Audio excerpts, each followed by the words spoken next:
Hello everyone, welcome to the new world with IITian thinking. तो दोस्तों, आज हम जनवरी में जो जेईई मेंस के क्वेश्चन हुए हैं ना, पेपर हुए हैं, उसको डिस्कस करेंगे। और हमारा डिस्कशन इस लेवल का होगा कि आपका पूरा कॉन्सेप्ट क्लैरिफाई हो जाएगा। मतलब कम समय में आपका पूरा केमिस्ट्री ऑलमोस्ट जो भी क्वेश्चन जिस चैप्टर से आए होंगे पूरा रिवाइज हो जाएंगे। और सॉल्यूशन में हमारा मोटिव ये है कि आपको केवल आंसर ना बताया जाए, उसके पीछे जो कॉन्सेप्ट है वो भी समझाया जाए, सो दैट आपका रिवीजन हो जाए, है ना। तो अपना टारगेट ये कम समय में बेहतरीन चीज़ें को रिवाइज करना। और इसमें मिक्स है पूरा। हमने जेईई मेंस का जो फर्स्ट शिफ्ट का सेकंड शिफ्ट का पेपर है शायद, है ना, सेकंड शिफ्ट का है जो हुआ था, उसके सारे क्वेश्चन डिस्कस करने वाले हैं और ये आपको PDF भी मिल जाएगा। चलिए स्टार्ट करते हैं पहले क्वेश्चन से। देखिए पहला क्वेश्चन क्या गिवन था कि the alkene from below having 2 secondary hydrogen. तो सबसे पहले तो आपको स्ट्रक्चर बनाना आना चाहिए। चलिए स्ट्रक्चर बनाते हैं। स्ट्रक्चर कैसे बनाओगे? IUPAC रूल के अकॉर्डिंग। तो हमारे पास पहला जो ऑप्शन था, क्या लिखा था? 2,2 4,5 ट्राई टेट्रा मिथाइल हेप्टेन। तो हेप्टेन बोल रहा है, तो सबसे पहला काम है पैरेंट चेन को बनाना। मतलब इसमें क्या, पैरेंट चेन में हेप्टेन दिख रहा है तो 7 कार्बन आप बना लो। पहला रूल यही है। तो हम बना लेते हैं भाई 3। और हमें टोटल कितने बनाने हैं? 7 कार्बन। 7 कार्बन हो गए? हाँ आई हो गए। आप काउंट कर लो चाहे तो। 1 2 3 4 5 6 7। अब बोला है कि 2 और 2 पे टेट्रा मिथाइल, 2 और 2 पे है तो 2 पे हम 2 मिथाइल लगा लेंगे भाई। चलो लगा लेते हैं। तो हमने यहाँ पे 2, इसको नंबरिंग भी दे देते हैं अभी से। 1 2 3 4 5 6 7। 2,2 पे अपने पास टेट्रा मिथाइल था तो इसको हमने इधर पे ऐसे लगा लिया, 2 मिथाइल लिख लिया है। और उसके बाद अपने पास क्या था?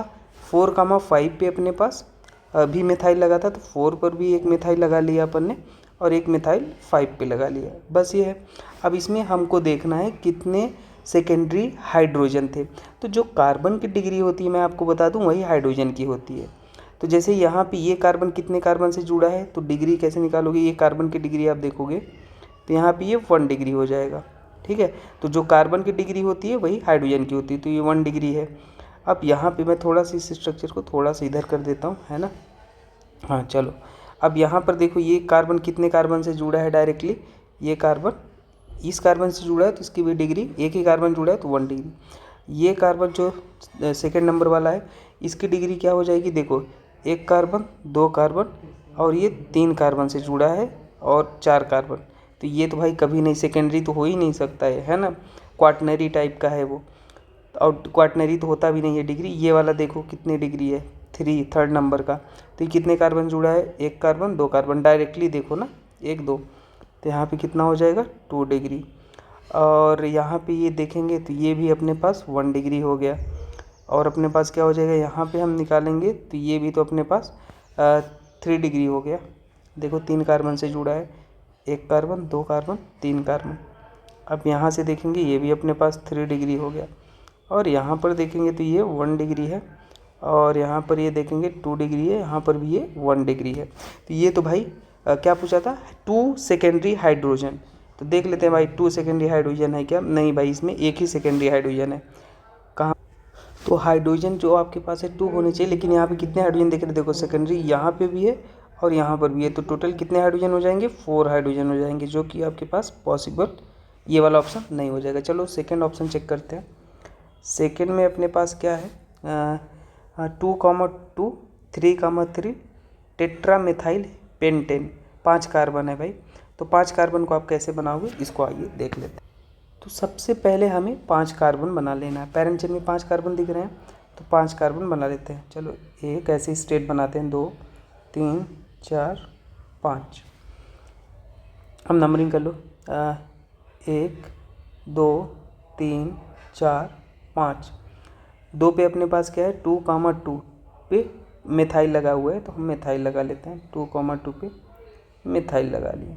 और 3,3 पे भी मिथाइल है तो 3,3 पर भी मिथाइल हमने लगा लिया। और पेंटेन है तो पेंटेन है भाई, कोई दिक्कत नहीं। अब यहाँ पे हम डिग्री निकाल लेते हैं। तो हम डिग्री अगर यहाँ पे देखेंगे कितने डिग्री है? 1 डिग्री। ये कितने डिग्री है भाई? ये 1 डिग्री है। और ये कितने डिग्री है? इसको देखोगे तो ये भाई क्वाटनरी टाइप का दिख रहा है ना, क्वाटनरी टाइप का दिख रहा है। 4 डिग्री तो होता नहीं है। यहाँ पे क्या देखोगे 1 डिग्री है, और यहाँ पर भी ये देखोगे 4 डिग्री टाइप्स है, मैंने लिख दिया। यहाँ पे 2 डिग्री है, और यहाँ पे कितना है 1 डिग्री है। तो भाई एक ही आपके पास क्या है 2 डिग्री है, और 2 डिग्री है तो यहाँ पे कितने हाइड्रोजन होंगे, 2 हाइड्रोजन है भाई। दिख रहा है आपको 2 हाइड्रोजन, इसको बना दोगे। कार्बन के पास 4 हाथ होते हैं, तो 2 बने हैं, 2 हाइड्रोजन से कंप्लीट कर लो, तो इसमें 2 हाइड्रोजन है 2 डिग्री वाले। तो बस ऑप्शन नंबर यही सही हो गया। ऑप्शन कौन सा, सेकंड सही हो गया। ठीक है, तो आई होप आपको ये क्वेश्चन समझ में आया है। चलिए आगे देखते हैं। ये वाला क्वेश्चन बढ़िया क्वेश्चन है। देखो इस क्वेश्चन को मैं आपको सॉल्व करना प्रीफर करूँगा। कैसे पता है कि डायरेक्ट एक तो आपके पास लॉन्ग कट मेथड है और एक आपके पास ट्रिक है।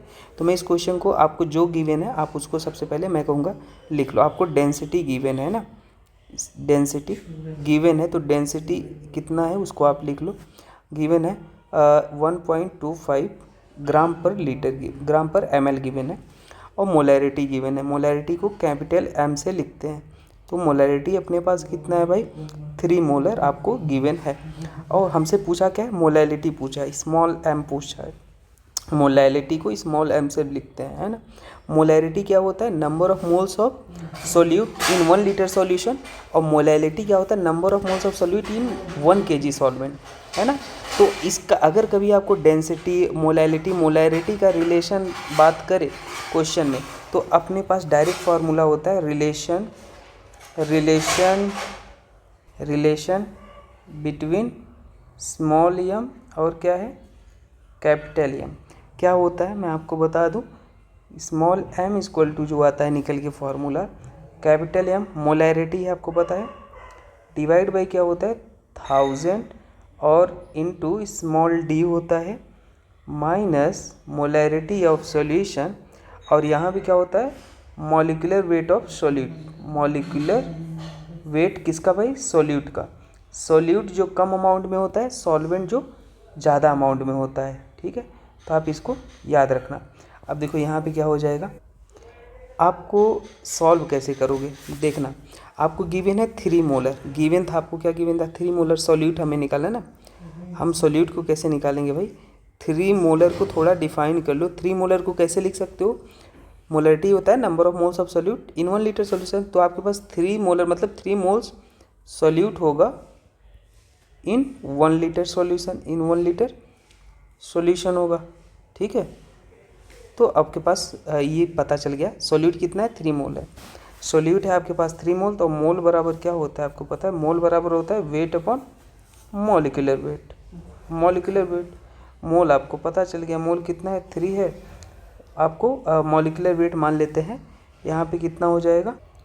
तो वैसे तो ये करने की ज़रूरत है नहीं, यहाँ से आपके पास मॉलिक्यूलर वेट, ये जब हम लॉन्ग कट मेथड लगाते तब आप इसको अप्लाई कर सकते थे। तो अपने पास मोलैरिटी पूछा था, बस वैल्यू पुट कर लो। मोलैरिटी क्या है 3 मोलर है भाई, और यहाँ पे क्या हो जाएगा 1000 इंटू डेंसिटी कितना 1.25 ग्राम पर ml है, और यहाँ पे मोल कितना, मोलैरिटी आपको गिवन है 3। Molecular weight of solute NaCl का मॉलिक्यूलर वेट जब आप निकालोगे तो क्या हो जाएगा 58.5 हो जाएगा, तो 58.5 हो जाएगा, और स्मॉल m जो निकल के आ जाएगा वो आ जाएगा। इसको सॉल्व करोगे तो मोल पर kg आ जाएगा। हमने पूरा चेंज कर लिया, kg में इसको चेंज कर लेना है ना, मल्टीप्लाइड बाई 1000 कर लेना है यहाँ पे। तो किस में हो जाएगा, ग्राम में था तो वैसे ग्राम में था, उसको kg में चेंज करने के लिए हमने मल्टीप्लाई कर दिया है। तो इतना आपके पास मोल kg इनवर्स हो जाएगा। ठीक है, आंसर किस में पूछा है, molarity, the molality of solution, क्योंकि kg में ही निकालना होता है।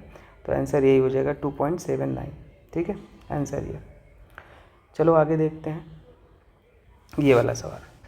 तो देखो ये क्वेश्चन को मैं आपको बहुत सिंपल समझाता हूँ। जो सिंपलेस्ट कार्बोहाइड्रेट की यूनिट होती है ग्लिसरॉल्डिहाइड होती है।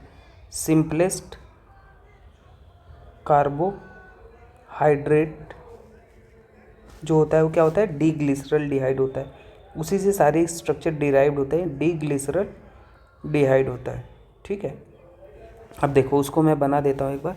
वो क्या है आपके पास CHO, और यहाँ पे क्या होता है CH2OH, और ये कुछ ऐसा दिखता है OH। इसमें क्या एक कायरल सेंटर आपको दिख रहा है, ये वाला कायरल सेंटर है। कायरल क्या मतलब होता है, जो एक sp3 हाइब्रिडाइज कार्बन नाइट्रोजन कुछ भी हो सकता है, 4 डिफरेंट ग्रुप से जुड़ा हो, अब देखो ये अपने पास OH राइट साइड है तो इसको क्या बोलते हैं, डी बोलते हैं। अगर OH राइट साइड है तो उसको डी बोलते हैं, लेफ्ट साइड होता है तो उसको एल बोलते हैं, ठीक है। लेकिन याद रख लेना कंडीशन ये है कि OH इसी के साइड होना चाहिए, CH2OH मोस्ट ऑक्सीडाइज ग्रुप के साइड वाला OH देखते हैं, ठीक है। तो आपके पास जो भी स्ट्रक्चर यहाँ पे गिवन था उसको आप क्लियरली बना लो। पहले मैं कहूँगा आपको यहाँ पे क्या दिख रहा है, इसको इधर यहीं पर बना लेता हूँ मैं, है ना, थोड़ा आसानी होगा। कम्प्लीटली ये H है और ये क्या है, H है और ये CH2OH है, दिख रहा है आपको, H गुमराह करने के लिए आपको गिवन था तो CH2OH है। अब इसको भी बना लो, ये आपके पास क्या है, H कंप्लीट, ये H है, ये आपके पास H है और ये क्या है, CH2OH है। आई होप आप समझ पा रहे हो, ठीक है। तो इसको भी बना लेते हैं, ये H है, ये H है, ये H है और ये क्या है, H है और ये H है। अब देखो ये भेस बदल दिया है, CH2 इस बार ऊपर कर दिया है, इसको दिख रहा है आपको, और ये वाला आपको नीचे कर दिया CHO। तो गुमराह नहीं होना है, इसको नीचे कर लो, ऊपर उसको ले जाओ। क्या बताता हूँ, पहले बना लो फिर। अब देखो 1 2 3, तो हम एक काम कर लेते हैं, 1 2 3 4, तो CHO को ऊपर ले जाओ पहले और नीचे अपन को क्या कर देना, नीचे हम इधर लिख देते हैं CH2OH लिख देते हैं, कोई दिक्कत नहीं है, ठीक है। और अपने पास यहाँ पे इसको बना लो जैसे ही था। तो देखो यहाँ पे जैसे हम इसको पूरा घुमा दिए हैं तो ये ऊपर गया, CHO देखो ऊपर गया और ये वाला जो पार्ट था ये इस नीचे आ गया, तो ये भी ऊपर घूम जाएगा, ठीक है। तो यहाँ पे क्या हो जाएगा, ऊपर हम इसको बनाएंगे तो ये इधर हो जाएगा OH और ये क्या हो जाएगा, H हो जाएगा, ये H हो जाएगा और ये क्या हो जाएगा, OH हो जाएगा। और CH2OH के साइड क्या था भाई, OH जो था, ध्यान से देखना, वो इधर चला आएगा। तो अब DL आप पहचान लो जल्दी से, कौन सा हो जाएगा। देखो यहाँ पे ये CH2 है, ये वाला ग्रुप को हट इसके बारे में नहीं देख लेना, इसके ऊपर जो है उसको देखना, इसको सर्कल कर लो पहले, ठीक है। अब देखो ये कौन सा है, ये आपके पास D है, ये कौन सा है भाई, ये पहला वाला, इसके बगल वाला देखते हैं सर्कल जो बना है, D है। और ये कौन सा है, ये L है और ये कौन सा है, ये D है, देखो ये भी D है, ठीक है। तो ऐसे टोटल कितने हैं, 3 हैं जो मैच करते हैं डी ग्लिसरॉल डिहाइड से। आई होप आपको ये बात समझ में आ गई होगी।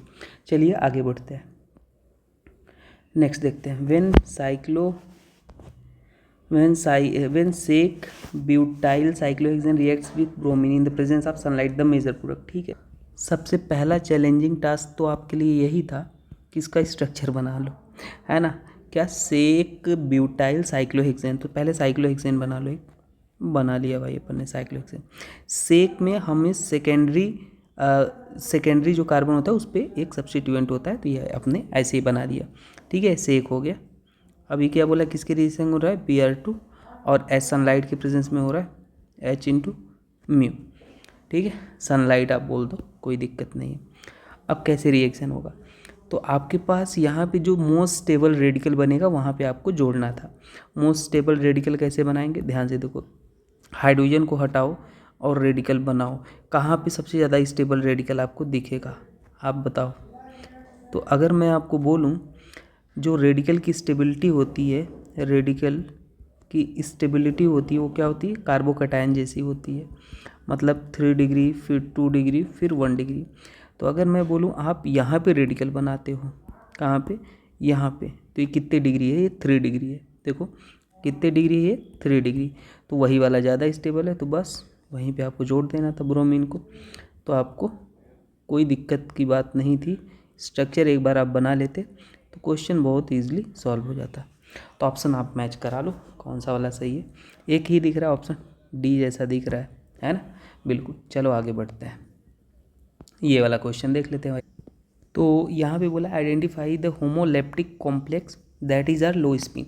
होमोलेप्टिक कॉम्प्लेक्स मतलब क्या होता है पता है, जो एक ही टाइप के लिगेंड होते हैं तो उसको होमोलेप्टिक बोलते हैं। होमोलेप्टिक मतलब क्या होता है, होमोलेप्टिक जो होता है सेम टाइप के लिगेंड होते हैं, जहाँ पे जैसे मैंने क्या बोला, सेम टाइप लिगेंड, उसको बोलते हैं होमोलेप्टिक। अलग टाइप के लिगेंड हो जाते हैं तो उसको क्या बोलते हैं, हेट्रोलेप्टिक बोलते हैं।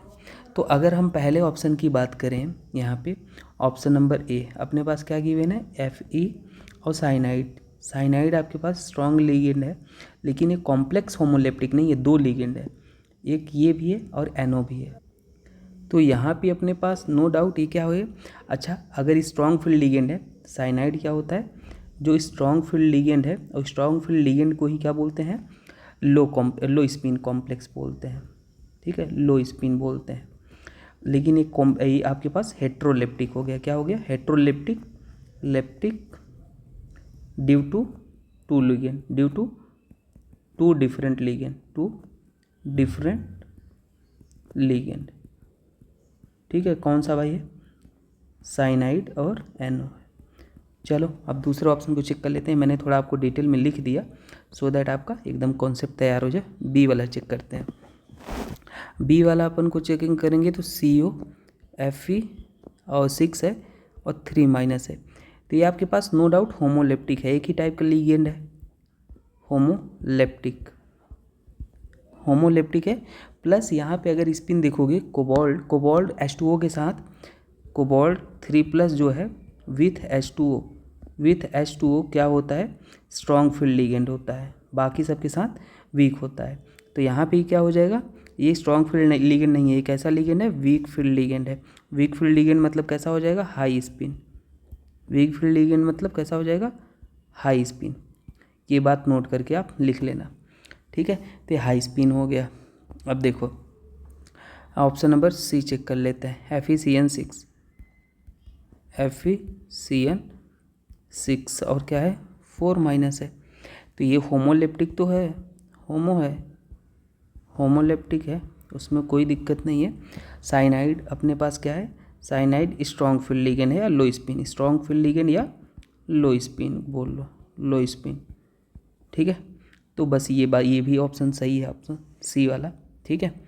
अब D वाले को चेक कर लेते हैं। D वाला अपने पास क्या है, CONH3 6, ये भी होमोलेप्टिक है, एक ही टाइप का लिगेंड है, ये भी कैसा है, होमोलेप्टिक है, होमोलेप्टिक। और NH3 कोबाल्ट C+ में NH3 के साथ भी वही, और NH3 के साथ भी स्ट्रॉन्ग फील्ड लिगेंड होता है, मतलब वीक स्पिन। तो मतलब ये भी आपके पास क्या है, लो स्पिन है। अमोनिया के साथ भी लो स्पिन का काम करता है कोबाल्ट, कोई दिक्कत की बात नहीं है। चलो आगे चेक कर लेते हैं ई वाला। ई क्या देखेंगे, CrH2O6 और ये क्या हो जाएगा, 2+ है, CrH2O6 2+ है। तो ये अपने पास एक ही टाइप की लिगेंड है, तो होमोलेप्टिक है। लेकिन क्रोमियम हाई स्पिन है या लो स्पिन, तो क्रोमियम 3+ वाटर के साथ वीक फील्ड लिगेंड होता है, मतलब हाई स्पिन होता है। कैसा होता है, हाई स्पिन। तो ये बस हो गया सिंपल, ऑप्शन आप मैच करा लो, ठीक है। टोटल कितने हैं यहाँ पे, तो ऑप्शन नंबर केवल C और D दिख रहे हैं हमें, जो रिक्वायरमेंट को फुलफ़िल कर रहे हैं। आई होप आपको ये बात समझ में आ गई है। चलिए आगे बढ़ते हैं। Next, most stable carbocation. तो जो भाई GOC का पूरा लेक्चर पढ़ा है ना, top 50 hydrocarbon, halo alkane question हमने करा दिए, वो सब आप जरूर कर लो, ठीक है। क्लासिक 1 शॉट करा दिया है, वो सब आप कर लो, आपका कोई दिक्कत नहीं है। कार्बोकैटायन की स्टेबिलिटी क्या होता है, directly proportional to +I + M + R + H, electron donating group या इन जनरल आप बोल लो। लेकिन इसमें भी अगर आपको डोमिनेटिंग फैक्टर देखना हो तो रेजोनेंस हाइपर, सबसे पहले एरोमेटिसिटी, रेजोनेंस हाइपर कंजुगेशन, फिर इंडक्टिव आपको चेक करना है, ठीक है। ऐसे आपके सॉल्व हो जाएंगे। चलो आओ इसको देख लेते हैं। यहाँ पे देखो ये क्या है भाई, ये तो रेजोनेंस स्टेबलाइज है, मोर स्टेबल, और यहाँ पे रेजोनेंस भी है, साथ ही साथ +M भी इफेक्ट लगा रहा है ग्रुप, वो ME, ठीक है। और ये आपके पास रेजोनेंस तो है, प्लस ये +H लगा रहा है, और यहाँ पे रेजोनेंस भी है, प्लस यहाँ पे मेटा पोजीशन पे कोई भी रेजोनेंस नहीं होता, मेटा पे ओनली -I लगता है।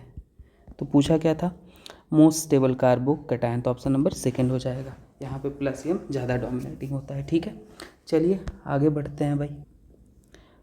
नेक्स्ट ये वाला क्वेश्चन है, तो ये स्टेटमेंट वाइज क्वेश्चन है क्या लिखा है, nitrogen, sulphur, hydrogen and phosphorus present in organic compound are detected by Lassaigne test.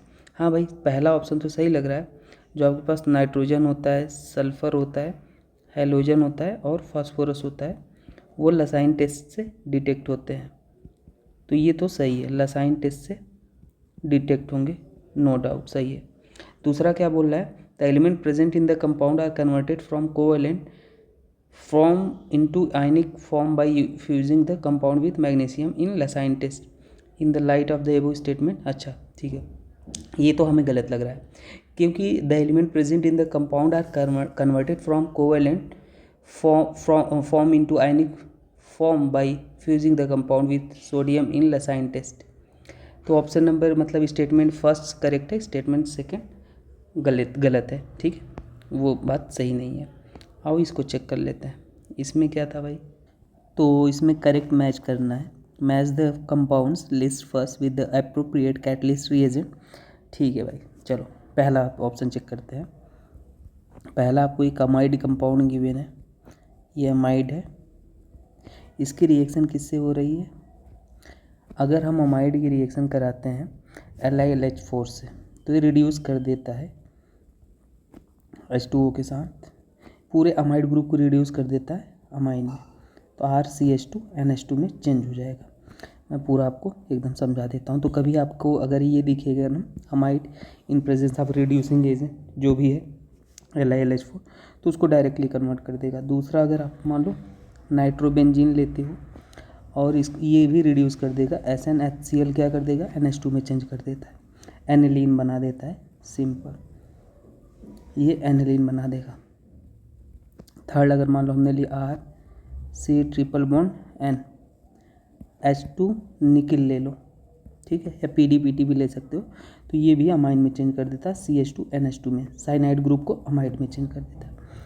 और अगर आप एक थैलामाइड टाइप्स आप ले लेते हो, जो ये आपको बना है यहाँ पे, ठीक है, गैब्रियल थैलामाइड रिएक्शन में पढ़ते हो, तो इसको अगर एक्वस एनिवेश आप लेते हो तो आपके पास ये 1 डिग्री यहाँ पे अमाइन बन जाता है RnH2, और वो सॉल्ट में कन्वर्ट हो जाएगा। जो बड़ा सा कंपाउंड आपको दिख रहा है वहाँ पे सॉल्ट में कन्वर्ट हो जाता है, ONA पॉजिटिव, और यहाँ पर भी ONA पॉजिटिव। तो आई होप आपको ये समझ में आ गया। बाकी आंसर आप मैच करा लो, कौन सा मैच कर रहा है मैंने आपको पूरा समझा दिया। चलो ये वाला देख लेते हैं। ऐसे वाले क्वेश्चन बहुत ही मज़ेदार क्वेश्चन होते हैं। गिवन है RBr Mg dry ether H2O, आपको 2 मिथाइल ब्यूटेन मिल रहा है। The maximum number of RBr producing 2 methyl butane by above sequence of reaction is. ठीक है, तो ये क्वेश्चन देखो तो घुमाया कैसे है आपको, एक्चुअल में बन कैसे रहा पहले ये समझो। जैसे RBr है तो यहाँ से क्या बनेगा, ग्रिगनार्ड रिएजेंट बनेगा। Mg ड्राई ईथर के प्रेजेंस में कौन सी रिएक्शन होनी है, ग्रिगनार्ड रिएजेंट। तो यहाँ से R MgBr हो जाएगा, RMgBr ग्रिगनार्ड बन गया। और आपको सॉल्वेंट भी यूज होता है, सॉल्वेंट कौन सा यूज हुआ है, H2O यूज हुआ है। तो यहाँ पे क्या होता है बेसिकली आपको पता है, मेटल पे पॉजिटिव और इस पे हो जाएगा नेगेटिव, तो ये नेगेटिव अटैक ले लेगा, एसिड बेस रिएक्शन हो जाएगी, H+ ले लेगा, तो आपके पास यहाँ पे एक एल्केन बन गया है ना, एल्केन बन गया। तो यहाँ पे जस्ट रिवर्स करके आपको देखना है, आपको गिवन क्या था, ये मैंने एक कुछ जनरल रिएक्शन आपको बताया, आपको जो गिवन था आप वो चेक कर लो। गिवन आपको ये था, ठीक है, तो आपको पता है यहाँ पे अगर देख पा रहे हो तो इसमें नेगेटिव बन रहा है एल्केन वाले पार्ट पे, और वही H+ ले रहा है। तो यहाँ पे कहाँ कहाँ पे आपको नेगेटिव बना पॉसिबल है, तो देखो H यहाँ पे हर जगह H आए हैं, तो सबको आप बना के चेक कर लो। और हमें क्या, the maximum number of producing 2 methyl butane कहाँ कितने पॉसिबल हैं। तो देखो अगर हम यहाँ पे नेगेटिव बनाते हैं, हम सबको बना के आपको चेक कर देते हैं। देखो अगर एक बार यहाँ बनेगा, ठीक है, और एक बार आपके पास कहाँ बन सकता है, और एक बार हम यहाँ बनाएंगे, ये तो सिमिलर ही पोजीशन है। और एक बार अगर आप बनाओगे तो एक बार यहाँ बन जाएगा, और अगर एक बार हम बनाएंगे तो एक बार अपने पास यहाँ बन गया, यहाँ बन गया, यहाँ भी बन जाएगा, ठीक है, और एक बार अपने पास यहाँ बन जाएगा। तो ये वाले तो सेम है, कौन सा वाला समझ, ये वाले तो सेम है, तो अपने पास टोटल 4 आ रहे हैं आंसर, तो ऑप्शन नंबर 4 ही हो जाएगा, कुछ सोचना ही नहीं है, ऑप्शन नंबर ए सही हो जाएगा। आई होप आपको ये बात समझ में आ गई। ठीक है, चलिए आगे देखते हैं। The maximum covalency of non metallic group 15 element E with weakest E bond. देखो ये तो सरल ही है। सबसे पहले ग्रुप 15 में अगर आप देखोगे, ग्रुप 15 की बात करें तो हमारे पास जो नाइट्रोजन के बीच में बॉन्ड होता है, आपको पता है उसकी बॉन्ड डिसोसिएशन एनर्जी बहुत ज़्यादा होती है। तो नाइट्रोजन है और फॉस्फोरस की अगर बात करें तो यहाँ पे जो सिग्मा बॉन्ड का स्ट्रेंथ है वो किसका ज़्यादा हो जाएगा, फॉस्फोरस का ज़्यादा हो जाएगा, है ना। Due to lone pair repulsion आप बोल सकते हो, due to lone pair repulsion. ठीक है, तो यहाँ पे फॉस्फोरस का अपने पास maximum covalency and weakest bond, तो ये आपके पास ये बॉन्ड किसका वीकेस्ट होता है, ध्यान से देख। आपको ये बात अगर थोड़ा सा नहीं समझ आई, मैं आपको थोड़ा सा और अच्छे से समझाने की कोशिश करता हूँ। देखो ये मैंने आपको इन शॉर्ट आंसर दिया, अब आपको समझाता हूँ। देखो होता क्या, नाइट्रोजन अगर हम ग्रुप 15 की बात करें, नाइट्रोजन फॉस्फोरस और नाइट्रोजन फॉस्फोरस हो गया और आर्सेनिक हो गया, Sb हो गया और बिस्मथ हो गया। तो अगर हम जैसे टॉप नाइट्रोजन के पास मैंने बोला लोन पेयर रिपल्सन ज़्यादा होता है, लोन पेयर है ना। जैसे आप नीचे जाते हो तो साइज क्या होता है, थोड़ा सा बढ़ता जाता है। तो लोन पेयर रिपल्सन भी यहाँ पे क्या हो जाएगा, लोन पेयर जो रिपल्सन भी हो जाएगा वो क्या हो जाएगा, थोड़ा घट जाएगा। और यहाँ पे लोन पेयर रिपल्सन जो है वो क्या है, थोड़ा ज़्यादा है। तो इसलिए ये वाला जो बॉन्ड होता है नाइट्रोजन के बीच में, ये क्या होता है, ये वीक होता है। और ये वाला थोड़ा सा कैसा होता है, ये थोड़ा स्ट्रॉन्ग होता है। ठीक है, तो यहाँ पे तो और कोवैलेंसी की बात होती है तो नाइट्रोजन की जो मैक्सिमम कोवैलेंसी होती है वो 4 होती है ना। 3 बॉन्ड बनाता है लेकिन मैक्सिमम कोवैलेंसी कितना होता है, मैक्सिमम 4 होता है। तो ये केमिकल बॉन्डिंग का पार्ट है, ये उसमें बताया जाता है आपको। ठीक है, तो बस आपके पास कौन सा हो जाएगा, the maximum covalency of non metallic, तो ऑप्शन नंबर ए ही सही हो जाएगा। ये तो क्वेश्चन ईजी था, कठिन नहीं था। चलो आगे देख लेते हैं। The species which does not undergo disproportionation reaction. Disproportionate reaction मतलब क्या होता है पता है, जो ऑक्सीडेशन, एक ही स्पीसीज का ऑक्सीडेशन हो और क्या हो, रिडक्शन होता है। ठीक है, चलो समझ लेते हैं। The species which does not go, तो देखो क्लोरीन, मैं आपको इसको कैसे समझाऊँ, एक ऑप्शन लिखते हैं। देखो जैसे अपने पास है ClO2 माइनस, यहाँ पे ऑक्सीडेशन स्टेट निकालो क्लोरीन का X और ऑक्सीजन -2 × 2 और यहाँ पे -1 हो जाएगा।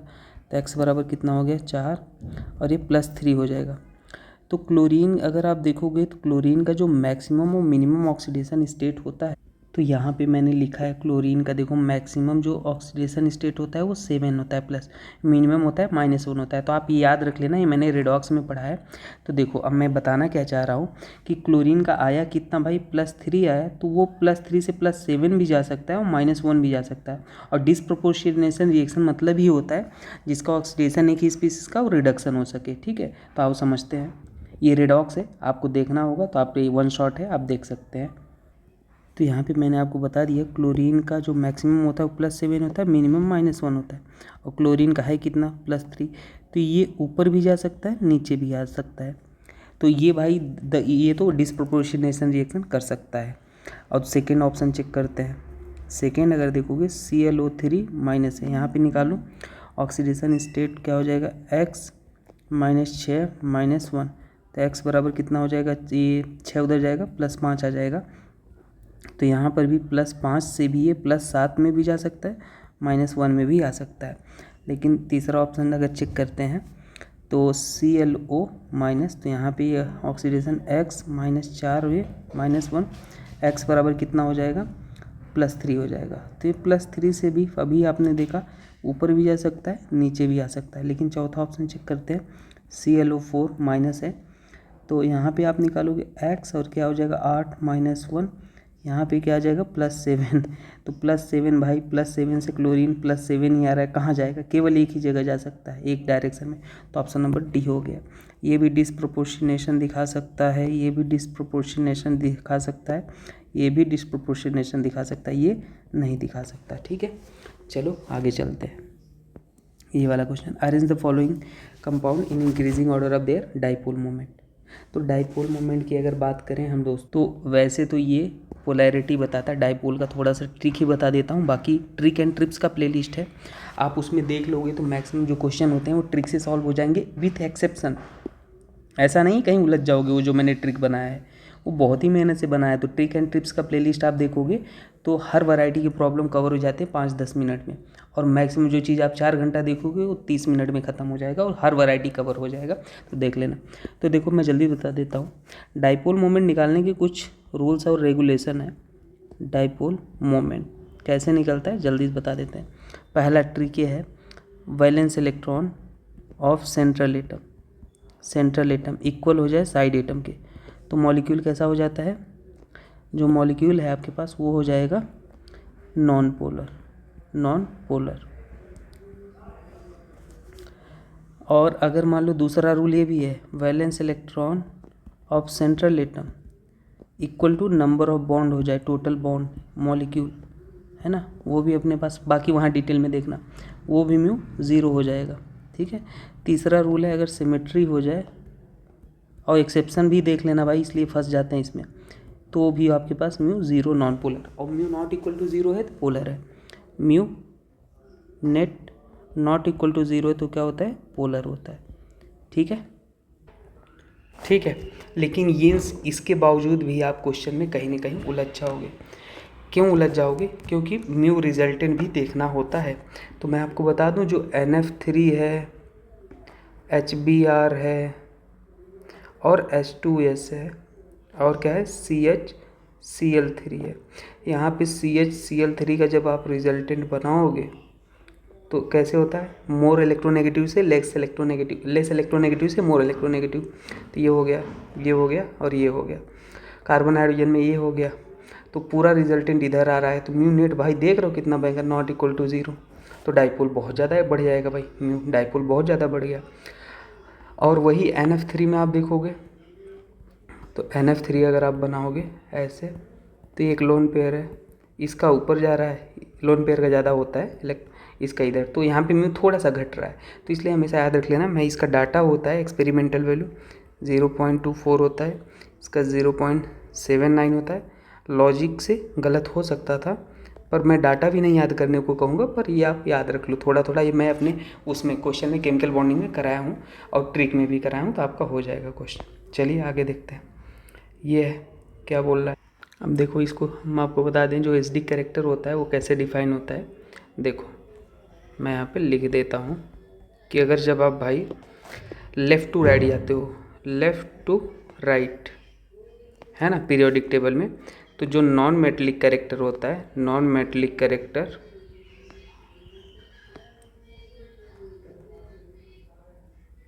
कैरेक्टर क्या होता है, इंक्रीज हो जाता है। और हमें पता है, और टॉप टू बॉटम अगर जाते हो तो जो नॉन मेटलिक कैरेक्टर होता है वो डिक्रीज हो जाता है। मेटलिक कैरेक्टर होता है वो डिक्रीज हो जाता है। और जो नॉन मेटलिक ऑक्साइड होते हैं, नॉन मेटलिक ऑक्साइड होते हैं, वो एसिडिक इन नेचर होते हैं, बहुत ज़्यादा एसिडिक होते हैं।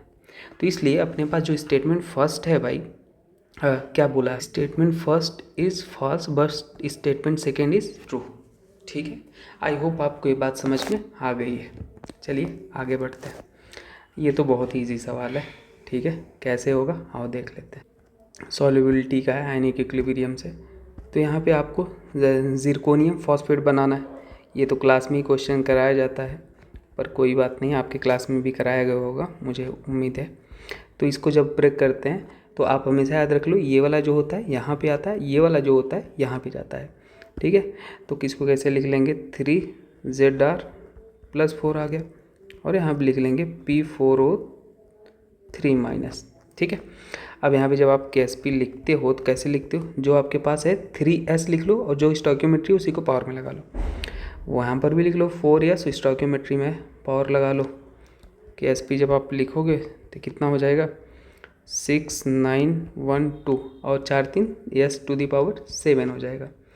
अब हमें पता है कि S की वैल्यू निकालनी है, तो क्या हो जाएगा S⁻7, और वो मल्टीप्लाई करके लिख लिया। 3 का क्यूब 27 और 4 का क्यूब 16, 256, समझ रहे हो ना। तो उसको multiply KSP divide by 692।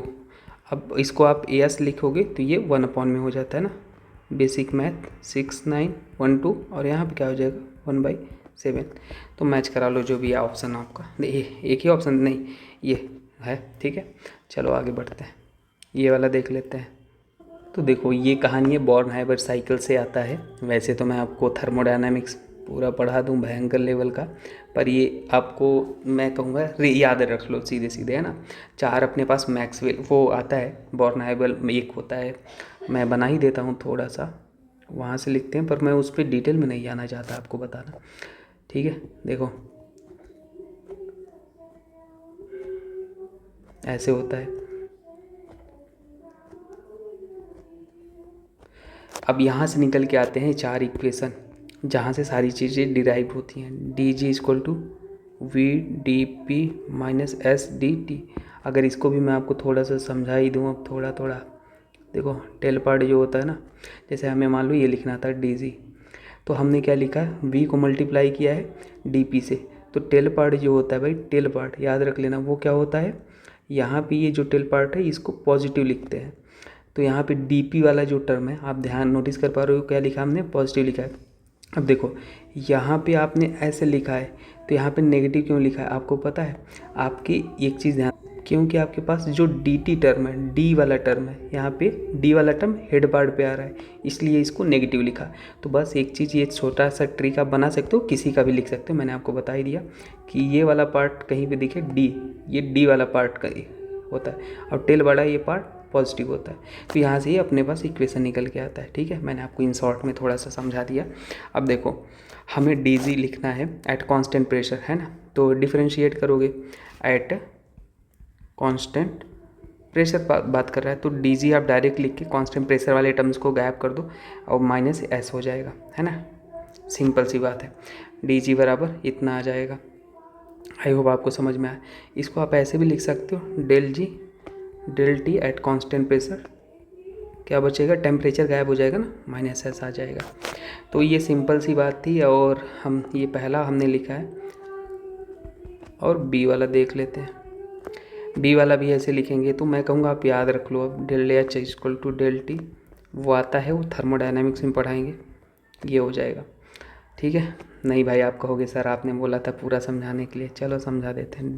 D H जब लिखोगे यहाँ पे, तो इसको हम क्या लिख सकते हैं, डी ए के एच का फॉर्मूला पड़ा है N C P D T, तो वहाँ से आप रिलेट कर सकते हो, और डिफ्रेंशिएट कर लोगे तो आपके पास ये आ जाएगा, ठीक है।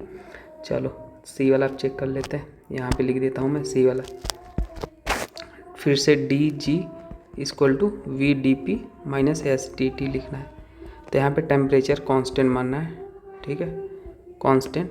तो जब टेम्परेचर कांस्टेंट हो गया तो डी जी बराबर क्या हो जाएगा, वी डी पी हो जाएगा, ये वाला टर्म्स इस बार 0 हो जाएगा।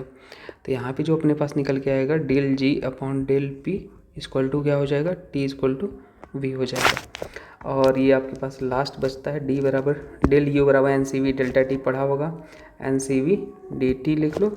और ये अपने पास कांस्टेंट वॉल्यूम बात हो रहा है, तो क्यू भी लिख सकते हो, थर्मोडायनामिक्स अगर आपने पढ़ा है तो यहाँ से ये रिलेशन मैं कहूँगा याद रख लो, ये जो मैंने आपको बताया, ठीक है, ये वाले तो मैंने आपको सब कुछ समझा दिया है। चलो आगे बढ़ते हैं। अब ये रह गया अपने पास सवाल, the correct order of the following complete in terms of their crystal field stabilization energy. तो जो CFSC होता है वो डायरेक्टली प्रोपोर्शनल टू क्या होता है, स्ट्रॉन्ग फील्ड लिगेंड, एनर्जी ज़्यादा होता है, वेवलेंथ कम होता है। एक बात से आपके सारे सवाल सॉल्व हो जाने हैं। तो इसमें तो आपको लिगेंड याद है, तो जो अपने पास लिगेंड होता है EN, फिर NH3 होता है, स्ट्रॉन्ग लिगेंड का ऑर्डर हमने लिख दिया, ठीक है। अब देखो लिगेंड अपने पास NH3 हो गया, अब ये आपके पास लिगेंड 2 ही तरफ के हैं, NH3 हैं। तो अब बाकी में कैसे आप जज करोगे, तो बाकी को भी मैं जज करने का तरीका समझाता हूँ। देखो CO NH3 पहले लिख लूँ, फिर मैं आपको समझाता हूँ, +2 है, फिर क्या है CO NH3 6 +2 है, और फिर अपन ने क्या लिख लिया CO NH3 6, और यहाँ पे क्या है +3 है, और यहाँ पे क्या है CO EN +3 है, ठीक है। तो एक चीज़ तो कंफर्म हो गया ई एन वाले का, जो ये अपने पास ए है, ये बी है, ये सी है, ये डी है।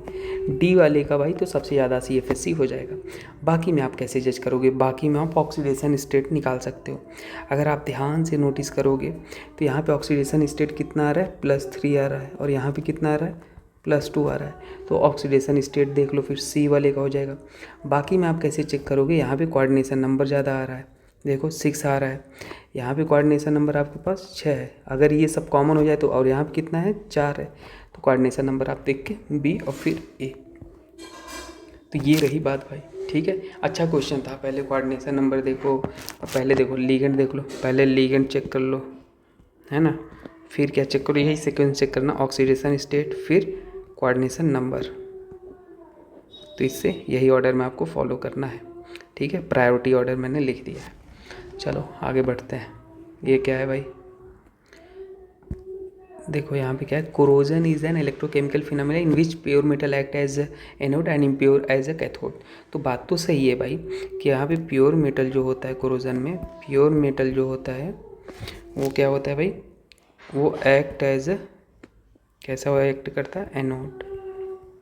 और जो इम्प्योर होता है, इम्प्योर होता है वो कैसे एक्ट करता है भाई, कैथोड की तरह एक्ट करता है। तो स्टेटमेंट भाई फर्स्ट जो है ट्रू है। सेकंड क्या बोल रहा है, the rate of corrosion is more in alkaline medium than in acidic medium. तो भाई कोरोजन जो होता है, ये पहला हमने लिख लिया, दूसरे को करेक्ट लिख लेते हैं। Corrosion is more favourable in acidic medium than in alkaline. Corrosion जो होता है भाई, कोरोजन एसिडिक में, एसिडिक मीडियम में मोर फेवरेबल होता है देन इन अल्कलाइन मीडियम में, ठीक है। तो स्टेटमेंट सेकंड गलत है भाई, वो अल्कलाइन में बोला है, ठीक है। तो ऑप्शन नंबर डी करेक्ट हो जाएगा। चलो आगे देख लेते हैं। अब ये वाली रिएक्शन है ऑर्गेनिक केमिस्ट्री। चलो तो यहाँ पे इसको आपको टॉल्यूइन गिवन है, क्लास 12th में पढ़ाया जाता है रिएक्शन। टॉल्यूइन को जब आप Cr क्रोमिल क्लोराइड से रिएक्शन कराते हो, CrO2 Cl2 non polar solvent आप लेते हो और वर्क के लिए H3O+, तो सीधी इस बात से बेंजल्डिहाइड बन जाता है ना। परकिन नहीं रिएक्शन, आपके पास ये रिएक्शन होता है, ये दिमाग में नहीं आ रहा है बस, हाँ प्रोडक्ट अपन को ये पता है क्या बनता है। और यहाँ पे अपन ने क्या ले लिया, NaHSO3 ये आप ले लेते हो। तो यहाँ पे आपके पास SO3 ये पार्ट पूरा नेगेटिव है, तो क्या बन जाएगा, ध्यान से देखना, CH, यहाँ पे आपके पास OH, और यहाँ पे SO3 जो नेगेटिव वाला था वो आपकी जुड़ गया, ये हो गया। और यहाँ पे डाइल्यूट HCl आपने ले लिया। जैसे HCl ले लिया तो वर्कअप होके तुरंत से इसको गायब करके फिर से एल्डिहाइड बना देता है। तो मैं कहूँगा आप डायरेक्ट ही इसको याद रख लो, ठीक है, कि एल्डिहाइड बनता है। ओके, इटार्ड रिएक्शन बोलते हैं, है ना, इसको याद आ गया। इटार्ड रिएक्शन बेंजल्डिहाइड बनाने के काम में आता है। चलो आगे देखते हैं, ये वाला रिएक्शन देख लेते हैं। देखो ये क्वेश्चन को सॉल्व करने से पहले मैं आपको बता दूं, जो एक्टिवेशन एनर्जी होता है और रेट के क्या होता है, इन्वर्स होता है, सीधी सी बात है। तो अगर मैं बोलूँ activation energy of forward reaction अगर आप देखोगे तो क्या हो जाएगा, E1 + E2 हो जाएगा। फॉरवर्ड रिएक्शन, फॉरवर्ड मतलब ऐसे यार हो, ये एक्टिवेशन एनर्जी E1 + E2 हो गया। तो एनर्जी ऑफ रिएक्टेंट और क्या हो जाएगा भाई, हमें पता है फॉरवर्ड रिएक्शन का जो यहाँ पे मैं लिखता हूँ, देखो EA फॉर फॉरवर्ड क्या हो जाएगा, E1 + E2 हो जाएगा। पूरा एक्टिवेशन एनर्जी ऐड कर देना है, ठीक है, E1 + E2। और एनर्जी ऑफ प्रोडक्ट क्या हो जाएगा भाई, एनर्जी ऑफ प्रोडक्ट ज़्यादा हो जाए, ये साफ साफ आपको नहीं दिख रहा है यहाँ पे, देखो भाई प्रोडक्ट की एनर्जी ज़्यादा है, रिएक्टेंट भाई टच कर रहा है, कब 0 है, तो जो एनर्जी ऑफ प्रोडक्ट है वो ज़्यादा है भाई किससे, एनर्जी ऑफ रिएक्टेंट से। तो एनर्जी जो होता है स्टेबिलिटी के क्या होता है, इन्वर्सली होता है, एनर्जी स्टेबिलिटी की इन्वर्सली होता है। तो यहाँ से इन जनरली आप बोल सकते हो रिएक्टेंट की स्टेबिलिटी जो ज़्यादा हो, सॉरी स्टेबिलिटी जो हो जाएगा वो किसका ज़्यादा हो जाएगा, स्टेबिलिटी रिएक्टेंट का ज़्यादा हो जाएगा भाई, किससे, प्रोडक्ट से, प्रोडक्ट्स, ठीक है। तो बस ये रहा सही जवाब। ऑप्शन नंबर चेक कर लेते हैं। Activation energy of E1 plus E2, तो बस ऑप्शन नंबर डी मैच कर रहा है। एक्टिवेशन एनर्जी फॉरवर्ड रिएक्शन का भाई E1 E2 हो जाएगा, प्रोडक्ट इज लेस स्टेबल हो जाएगा। ये देख लेते हैं। क्या बोला है, spectral line will be observe 2px और 2py गिवन है। तो भाई एनर्जी लेवल तो सेम ही हो गया ना, n बराबर 2 n बराबर 2, तो ट्रांजिशन कहाँ से पॉसिबल है? ट्रांजिशन तो पॉसिबल ही नहीं होगा ना, तो ये तो गलत हो गया भाई, नो ट्रांजिशन पॉसिबल होगा। सेम ही एनर्जी लेवल है, एनर्जी कुछ चेंज होता तब तो होता ना, यहीं से ट्रांजिशन कहाँ जाएगा? कुछ नहीं हो पाएगा। 2px 2py आर डिजनरेट आपके पास है, तो हाँ भाई ये एनर्जी यहाँ पे क्या है, डिजनरेट मतलब एनर्जी सेम है, उसी को डिजनरेट बोलते हैं, ठीक है। तो ऑप्शन फर्स्ट फॉल्स है, ये सेकेंड ट्रू है। चलिए आगे देखते हैं। The compound with molecular formula C6H6 gives only one mono derivative and takes up for 4 moles of hydrogen per mole of complete hydrogenation। तो ये क्वेश्चन थोड़ा सा कॉम्प्लिकेटेड हो सकता है, क्योंकि आप C6H6 देखते ही तुरंत बेंजीन बना दोगे, ठीक है, और बात सही भी है। तो अगर इसका हम हाइड्रोजिनेशन कराते हैं, हाइड्रोजिनेशन H2 निकिल PD या PT लेते हैं, तो डबल बॉन्ड रिड्यूस हो जाता है। एक अगर हम H2 निकिल लेंगे तो एक डबल बॉन्ड होगा, तो हम 3 लेंगे तो अपने पास तीनों रिड्यूस हो जाएगा, तो अपने पास ये आ जाएगा। यहाँ पे 3 मोल यूज हुआ, लेकिन वो बोला क्या है, बोला है कि 4 mole, it takes up 4 moles of hydrogen per molecule. मतलब आपके पास ये जो डबल बॉन्ड है, एक मोल H2 निकल यूज होगा एक को रिड्यूस करने के लिए, लेकिन 4 मोल कब होगा, तो हमें दूसरा कुछ सोचना पड़ेगा। तो सेकेंड पॉसिबिलिटी, ये फर्स्ट आपके पास आ गया है, जो कि गलत है मेरे अकॉर्डिंग, है ना।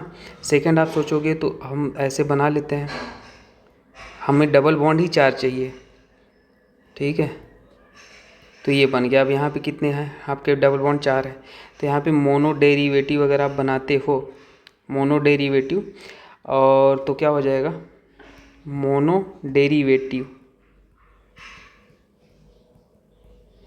तो मोनो डेरिवेटिव मतलब अलाइलिक पोजीशन जो होता है, समथिंग लाइक ट्रिपल बॉन्ड के बगल वाला आप जो बनाओगे, तो वहाँ पे अपने पास कुछ इस तरीके से आ जाएगा। मोनो ही डेरिवेटिव बनाना ये भी बोला है, तो अपने पास ये बन जाएगा, ठीक है। तो इसके अकॉर्डिंग जो अपने पास नंबर ऑफ पाई इलेक्ट्रॉन आ रहे हैं वो कितने आ रहे हैं, ध्यान से आप देखो। तो मैंने पहले मोनो डेरिवेटिव बना दिया, उसके बाद यहाँ पे 2 पाई बॉन्ड है, यहाँ पर भी 2 पाई बॉन्ड है, यहाँ पर भी आपके पास 2 पाई बॉन्ड है, यहाँ पर भी 2 पाई बॉन्ड है। तो एक पाई बॉन्ड को रिड्यूस करने में 1 लगता है, तो 2 टोटल आपके पास कितने रिक्वायर्ड होंगे, नंबर ऑफ जो पाई इलेक्ट्रॉन है यहाँ पे वो हो जाएंगे 8 हो जाएंगे, ठीक है, ये हो जाएगा। और एक आपकी पॉसिबिलिटी आपके पास और है, आप क्या सोच सकते हो, आप ये सोच रहे होंगे सर पहले वाले में आपने तो मोनो डेरिवेटिव नहीं बनाया, बना लो, कोई दिक्कत नहीं है। आप यहाँ पे अगर लेना चाहते हो तो Br2Fe Br3 ले लो, पहले बना लो, ठीक है, और फिर रिड्यूस करो, कोई दिक्कत नहीं है, फिर यहाँ पे जाओ। पर मेन मुद्दा ये है कि कौन सा वाला लेंगे स्ट्रक्चर। तो यहाँ पे ये देखो, यहाँ पर भी आपके पास ये पॉसिबिलिटी है, ठीक है। मोनो डेरिवेटिव क्या हो जाएगा, मोनो ब्रोमो डेरिवेटिव आप बनाओगे तो क्या बनेगा, अलाइलिक पोजीशन पे अगर हम बनाते हैं तो यहाँ पे ये तो ऐसे ही रहेगा, और यहाँ पे क्या हो जाएगा, CBr हो जाएगा। तो यहाँ पे अगर आप पाई इलेक्ट्रॉन देखोगे तो 6 पाई इलेक्ट्रॉन आ जाएंगे, total number of electron after monobromination. तो ऑप्शन जो जेई का ऑप्शन था वो 8 था, ठीक है। तो वो 8 यही मान के सॉल्व किया था, आप ये सोच सकते हो। चलो आगे देखते हैं, ये क्या बोला है भाई। तो ये तो कोऑर्डिनेशन का क्वेश्चन हो गया। The complex of Ni ion in dimethylglyoxime, ये चीलेट लिगेंड है ना। तो निकिल ग्लाइऑक्साइम का आपको स्ट्रक्चर याद होना चाहिए, वो कुछ ऐसे रिएक्शन क्या, वो चीलेटिंग लिगेंड होता है, तो कुछ इस तरीके से दिखता है, कॉम्प्लिकेटेड सा। ये अपन के पास ऐसे बना दिया, गलत ही हो गया, ये नाइट्रोजन भी तो बनाओ, ठीक है, ये याद रख लेना कैसा स्ट्रक्चर है इसका भाई। ये अपने पास डबल बॉन्ड कार्बन, और ये CH3 को अपन ऐसे बना दिए, थोड़ा जगह नहीं था, और ये ऐसे CH3, यहाँ पे ऑक्सीजन, और ये ऑक्सीजन ऑक्सीजन यहाँ पे भी हाइड्रोजन बॉन्ड जैसा करेगा तो ये ऐसे हो जाएगा, और यहाँ पे नाइट्रोजन के साथ भी ये ऐसा होगा, और यहाँ पे OH और यहाँ पे ये हाइड्रोजन बॉन्ड जैसा दिखाएगा। तो जो नंबर ऑफ़ हाइड्रोजन है भाई, नंबर ऑफ़ हाइड्रोजन यहाँ पे आप काउंट करोगे तो कितने हो जाएंगे, 14 हाइड्रोजन हो जाएंगे। आप देख 14 काउंट कर लो, 3 3 6 और 6 3 9, यहाँ पर भी तो है, इसको नहीं बना, ये भी है, 9 3 12 और 12 13 और 14, तो टोटल 14 हाइड्रोजन हो जाएंगे अपने पास। चलो आगे देख लेते हैं ये वाले सवाल। हमें पूछा है enthalpy of C2H6, enthalpy of formation पूछा है, तो क्या करने पे आप ये बना पाओगे, चलो इसको देखते हैं। तो हमें कुछ भी करके C2H6 को लाना है, इनको ऐड जोड़ के सब्ट्रैक्ट करके जैसा भी आपको करना हो आप उसको करो, हमें बस ये चाहिए है ना, अपना टारगेट यह है निकालना। तो एक काम कर लेते हैं, हमको कहाँ पे C2H6 दिख रहा है, हमको दिख रहा है यहाँ पे, लेकिन ये रिएक्टेंट साइड है, हमको फॉर्मेशन चाहिए ना, तो हमें ये प्रोडक्ट साइड चाहिए। तो हमें काम कर सकते हैं, फर्स्ट वाले को रिवर्स कर देते हैं, है ना, ध्यान से रिवर्स कर दो, तो यहाँ पे क्या हो जाएगा, जैसे ही रिवर्स कर देंगे तो यहाँ पे ये माइनस हो जाएगा, समझ आ रहा है, मतलब ये आपके पास 1500 हो जाएगा, 1550 पॉजिटिव, समझना। और बाकी जो इररिलेवेंट चीज़ें हैं उनको सब्ट्रैक्ट करना है, घटाना है। तो बाकी चीज़ों को आपको कैसे करो कि वो गायब हो जाए, ठीक है। तो एक काम तो हो गया अपने पास, हमें डेल्टा HF निकालना है, क्या टारगेट लिख लेते हैं, C2H6 निकालना है। तो एक चीज़ हो गया, माइनस डेल्टा H1 कर देंगे, उसको उल्टा कर दिए। बाकी हम सेकेंड इक्वेशन में क्या गिवन है यहाँ पे चेक कर लेते हैं, H2 में, हाँ ये गिवन है, लेकिन अपन को गायब करने के लिए यहाँ पे ये गायब करना था CO2, और यहाँ पे केवल CO2 है, तो 2 से मल्टीप्लाई कर लेते हैं, ठीक है, सिंपल है। तो +2 इंटू डेल्टा H2 में मल्टीप्लाई कर लेते हैं, तो इसको मल्टीप्लाई करके लिख लेना, मल्टीप्लाइड बाई 2, और डेल्टा 3 उसमें आपको और कुछ गायब करना है, वाटर भी आपको साफ साफ दिख रहा है, एक ही है और यहाँ पे 3 है, तो 3 से मल्टीप्लाई करके डेल्टा H3 में लिख लो, बस काम हो गया, सॉल्व कर लो। डेल्टा H1 आपके पास कितना था, माइनस था, तो माइनस माइनस क्या हो जाएगा भाई, वो प्लस हो जाएगा ना। तो इसको पूरा ओवरऑल सॉल्व करने के बाद अपने पास जो डाटा निकल के आ जाएगा इतना आ जाएगा, ठीक है, आप वैल्यू पुट करके चेक कर सकते हैं। आई होप आपको ये बात समझ में आ गई है। चलो आगे बढ़ते हैं। अब ये सवाल है, 20 ml of NaOH solution is added to 400 ml of 0.0 NaOH the final concentration. तो इससे ईजी तो सवाल ही नहीं हो सकता। अगर आपको कभी मिक्सचर बनाते हो भाई, तो जो मोलरिटी ऑफ फाइनल सॉल्यूशन होता है क्या होता है, M1 V1 M2 V2 और डिवाइड बाई क्या हो जाएगा, टोटल वॉल्यूम V टोटल, ठीक है। तो यहाँ पे आपको सब कुछ दे रखा है, 2 इंटू 20 प्लस 0.5 इंटू 400, और स्ट्रॉन्ग एसिड बेस के लिए जो नॉर्मेलिटी होता है वही मोलरिटी होता है। सॉल्व कर लो, 0.571 मोलर आ जाएगा, और इसको पावर के टर्म्स में लिखना था 57.1 इंटू 10⁻⁻2 मोलर। आंसर जो आएगा 57, नियरेस्ट इंटीजर ये हो जाएगा। अब ये देख लेते हैं, niobium and ruthenium, X and Y number of electron in their respective 4d और द वैल्यू। अब आपको इलेक्ट्रॉनिक कॉन्फ़िगरेशन आना चाहिए, है ना। तो नियोबियम जो होता है इसका इलेक्ट्रॉनिक कॉन्फ़िगरेशन आप करोगे 41 होता है, तो ये इसका हम लिख लेते हैं, क्रिप्टन 36 हो गया और 4d4 और ये 5s1 हो जाएगा। तो इसमें तो आपको कोई लॉजिक नहीं, आपको जस्ट याद होना चाहिए। और आपके पास रुथेनियम, तो इसका कितना होता है, 44 होता है, तो इसको हम करेंगे, क्रिप्टन 36 हो गया और ये 4d7 5s1। तो अपन x और y जब निकालेंगे, number of electron in 4d आपके पास कितना है, यहाँ पे इलेक्ट्रॉन जो हो जाएगा 4d में कितना हो गया भाई, 7 हो गया। और अपने पास क्या है, y के केस में अपन निकाल लेंगे, वहाँ पे देख लेते हैं इस वाले केस में कितना आ जाएगा। 4d में आपके पास 4d में इलेक्ट्रॉन कितने हैं, 4 इलेक्ट्रॉन है, ये आपके पास x हो गया, ये अपने पास y। तो x प्लस वाई जब करोगे तो कितना हो जाएगा, 7 और ये 4, टोटल हो जाएंगे 11 आंसर। तो ये सिंपल क्वेश्चन थे, बस इलेक्ट्रॉनिक कॉन्फ़िगरेशन आना चाहिए। तो आई होप कि आपको चीज़ें समझ में आई, कुछ कन्फ्यूजन रहा, डाउट रहा तो आप हमसे पूछ सकते हैं, ठीक है, कुछ भी डाउट हो तो। बाकी आप जो गेस मैंने last year 25 most expected question भी जेई के कराए हुए हैं, आप उसको भी देख सकते हैं। बॉबी सर ने कराए हुए हैं ना, बॉबी सर को आप जानते हैं भाई, IIT BHU बॉबी सर। तो बेहतरीन क्लासिक वन शॉट है। सारे क्वेश्चन हम जो लेते हैं, आपका टारगेट ये होता है हमारा कि आपको पूरा कॉन्सेप्ट रिवाइज हो जाए। ठीक है, मिलते हैं नेक्स्ट वीडियो में। Thank you.